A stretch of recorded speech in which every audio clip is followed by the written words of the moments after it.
Hey guys, Palsteron here, and today let's talk about the rework of the two Ascendancy classes, in particular Chieftain and Guardian, and especially how they haven't really been received all that well. And while I totally get that, I'm not that contrarian. I'm not going to tell you Chieftain is now the best Ascendancy.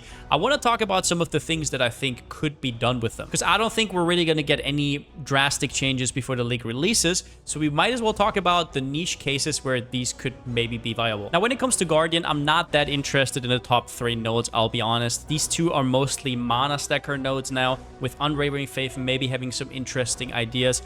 Harmony of Purpose is a link skill. I'm not that interested. However, one thing that got me semi-hyped is Time of Need, if it works like I think it does. So it says down here, every 4 seconds, regenerate 100% of life over 1 second. Now, if this works like I think it does, which it probably doesn't because it would be too OP, does this give you 50 rage every 4 seconds? Probably not, but the way it's worded, it does say regen, right? It does say regenerate 100% of life over 1 second. So maybe that only counts for constant regen and not for bursts of regen. But in general, if this is the case and it works, that is a huge thing for Guardian. Builds on the left side here have quite a big problem with speed in general. If you're on the right side and you're a zoomer, you're all good. But on the left side, none of these Ascendancies really give you anything that accelerates you. You have to really go down to like something like a Berserker or whatever to get that. So if you just had that for free, that would be huge. It would alleviate a lot of life regen rolls that you need on all your gear. And it could potentially open up something with Rage Vortex, but I don't want to fantasize here too much. I have no idea if it actually works.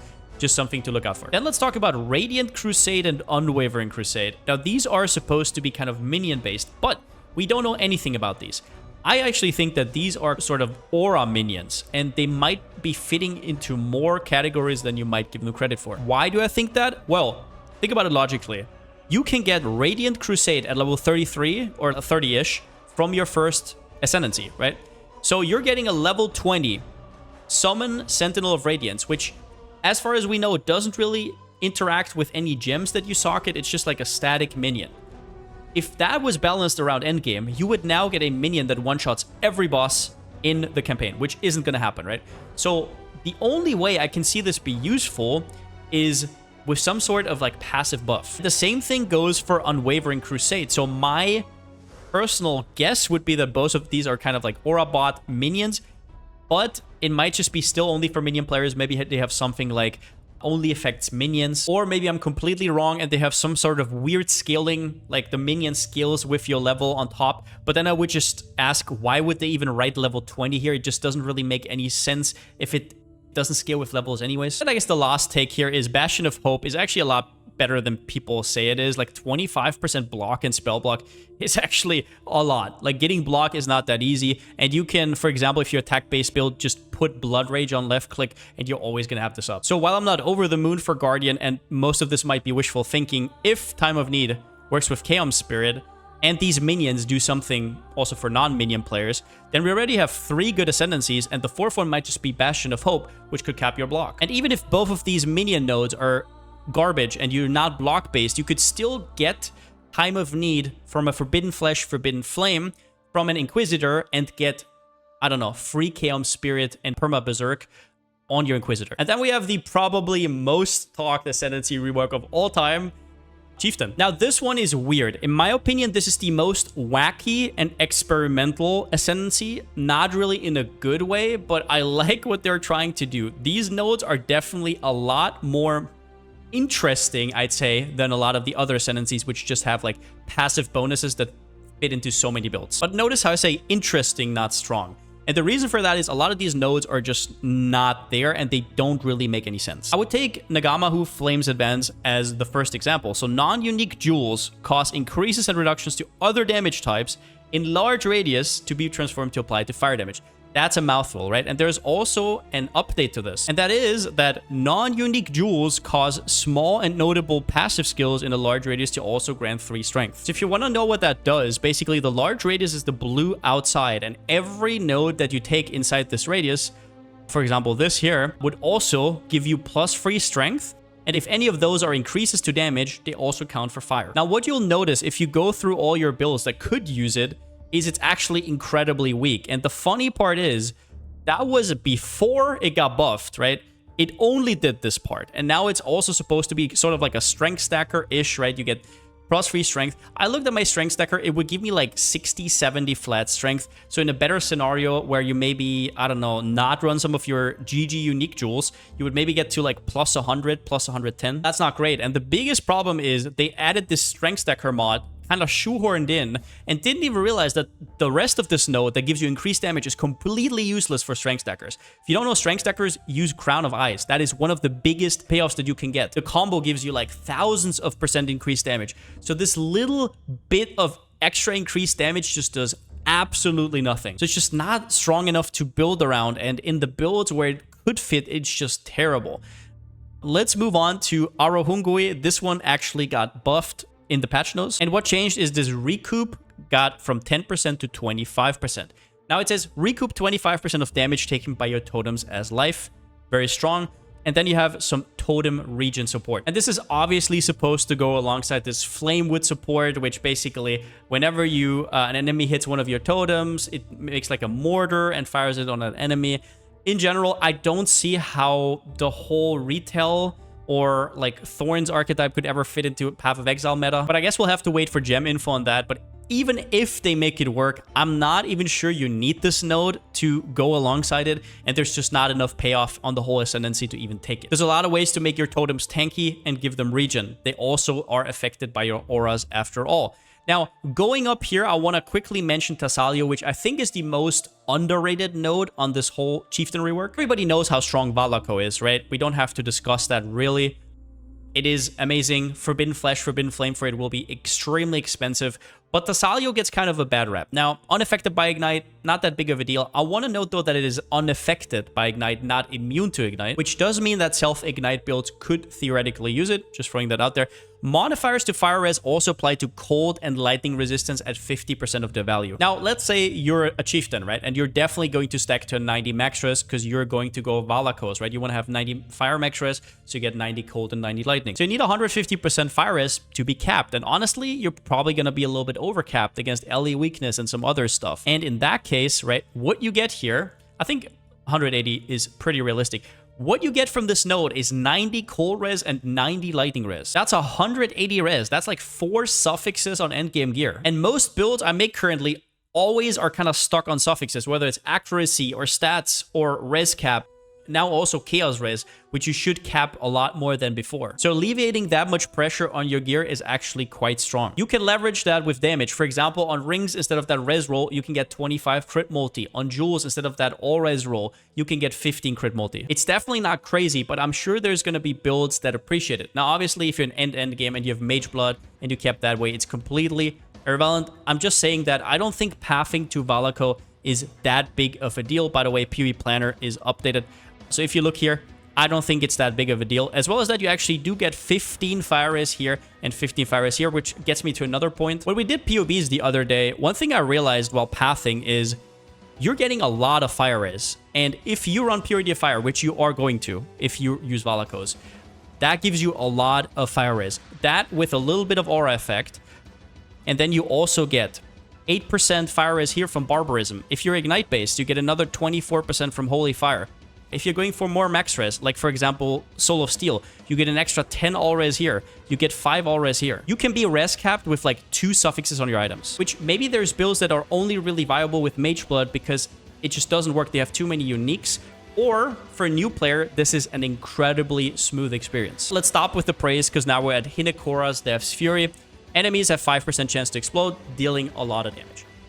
Here's the problem. Now, if you look at certain explode effects, if you have no scaling for them, they're usually only cosmetic. This is especially true for something like Herald of Ash, Herald of Ice, but also for straight up explode effects, like for example, Azenough's Touch.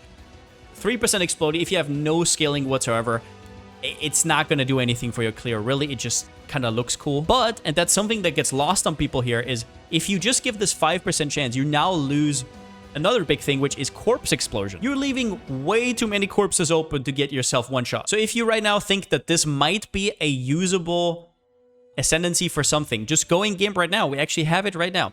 Burning enemies have a 3% chance to explode, dealing 1/10 of their maximum life. Now, obviously, that is just 10% versus 500%. I get that. But just see if you can notice it on 3%, and then think about sacrificing an Ascendancy for 5%. And other than exploding something in like a Simulacrum and kind of like spreading it around with Ignite Prolif, I don't think this has really any use case. Now then let's talk about Tawoa and Tukohama. You have to take Tawoa to get to Tukohama, which is kind of weird. So Tawoa has a 2-second cooldown, and it's basically like a Mirage Archer for melee. And it is quite similar to Fist of War, but from what I gleaned, they don't really work together that well. First up, both of these do not exert attacks, which I never really understood about Fist of War, but it's like they don't really fit together, right? They both kind of do the same, but for example, this for Ignite or Bleed doesn't really do anything. Only your highest hit matters. So if one of them already hits for a lot and then you get the other one, I don't think these nodes just fit together. They just kind of make no sense. So I'm a little bit confused about that. And then the level 30 Ancestral Call is actually really cool, I think.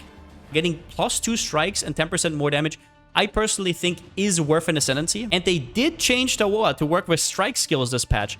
But what I just don't, they just don't fit together, right? Tawoa is for slow attacking skills because you can't make it faster. It strikes every 2 seconds, so you want to have a big single hit. But then you have strike skills, which just do the exact opposite. You want to utilize multi-strike. So I think Tukohama would be a huge 2-pointer, but you just have to go through this trash. And while yes, you can get 2 additional strikes on, for example, gloves, and then you get the +1 from the mastery, you still have to remember that not everybody has a glove slot open. There is a lot of really strong gloves, like for example, Azanov's, or as we talked about earlier, Chaos Spirit. And also note that this has non-Val strike skills, which Ancestral Call does not, so that might also have some implications. So yeah, I'm really bothered by this being hidden behind Tawoa. I'm not really sure why. They should really think about reworking Tawoa. It's just way too similar to Fist of War and doesn't make any sense with strike skills. And then we just kind of have the laughing stock of Chieftain right now, which is Ramako's Sunlight. Nearby enemies have no fire resistance against damage over time while you're stationary. And there's some obviously problems with this. First up, you don't want to be stationary. Ignite builds are good because they can tap Kite, right? You don't really have much leech, so you want to not get hit constantly. So you don't really want to be stationary. And if you're Righteous Fire, I mean, you have so many ways to reduce resistances. You have Flammability, you have LE Weak, you have Exposure. But besides not really being happy with the Chieftain rework and not really understanding what they're trying to do, I also want to point out some things that got lost along the way. With the biggest one, which is just kind of weird, being Ancestor Totems have 100% activation range, right? I know this node was used for something else. I get that completely. But there was a niche player base for melee totems, right? They put it into the game. Melee totems are a thing. There's even Earthbreaker support. And if you ever wondered why most of them went Chieftain, is it just because of the theme? No, it's because of this node. 100% activation range. What activation range means is the range in which you have to be near the totem for it to do anything. And melee totems have a horrible activation range. You move away half the screen, they stop attacking. It is atrocious. So this kind of fixed it, but that is something that should usually be built into the gem, which it isn't. And now it's gone, so there's just nothing at all anymore. And yeah, it's niche, but it clearly wanted to be a thing. Sure, Ancestral Protector, Ancestral Warchief are just kind of there to like buff, but why not give us the option? It is now going to feel absolutely horrible. Actually, another thing that just struck me is Chieftain doesn't really have that much like connection to fire anymore. It's like, sure, that's fire res, that's defensive, right? It's like, okay, that's fire explosion, but anybody can use it. Everybody will get one shot by 500%. You don't have to scale it, right? I guess this is kind of like fire res. This has nothing to do with fire, right? Okay, this gives fire damage, I guess. This, like, I'm not really sure the theme here is all that clear. Also, can I just say how weird it is that the small nodes leading up to something that has so much bleed and ignite synergy gives us melee damage, which doesn't scale bleed or ignite? It's just really weird. Why is it not like fire damage or even fire and physical damage? But either way, I don't really think Chieftain is going to find a home. I think some of the nodes are maybe a little bit underrated. Time will tell.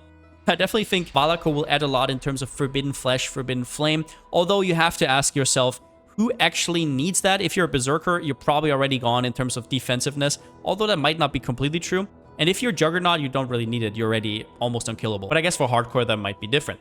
So in general, I really don't like the rework of Chieftain. I hope it gets reworked. Even the ones I'm kind of hyped about, I want to do Ignite Slams, right? I want to do Ignite Infernal Blow or whatever.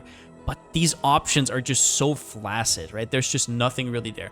And when it comes to Guardian, I actually think some people might be sleeping on those, but like I said, I don't know what these are. I just think they're going to be some kind of aura. I hope it's not just for minions. I hope it's going to be something that's more widely useful. And if this works with Chaos Spirit, then oh boy, I got some Forbidden Flame, Forbidden Flesh to buy. But yeah, those are overall my thoughts. I will release my League Starter guides and my updates to all guides soon enough. So definitely look out for that. And since I still don't have a slogan, see you next time.